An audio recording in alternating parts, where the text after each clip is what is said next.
Hello viewers, welcome to my botanical বীজ। আশা করি আপনারা সবাই ভালো আছেন, আমিও ভালো আছি। এই যে দেখুন, এটা হচ্ছে টমেটো গাছ। এটা শীতের সময় থেকেই আছে। এখন হচ্ছে এপ্রিল মাস শেষ হয়ে গেল, তাও অনেক টমেটো বড়, এইরকম বড় বড় টমেটো হয়েছে।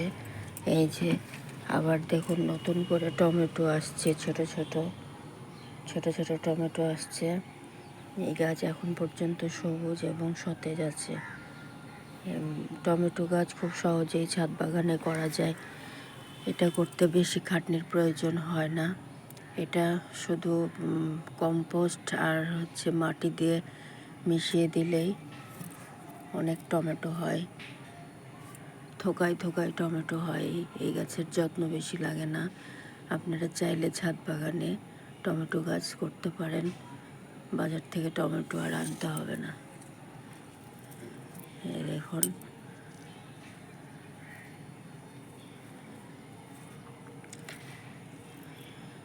আর একটু সপ্তাহে সপ্তাহে নিম তেল স্প্রে করে দিলে গাছে পোকামাকড়ের আক্রমণ হয় না। আমি এই গাছ থেকে অনেক টমেটো তুলেছি।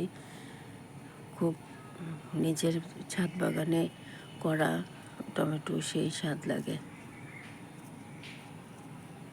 আজকে আসি, আবার দেখা হবে কাল।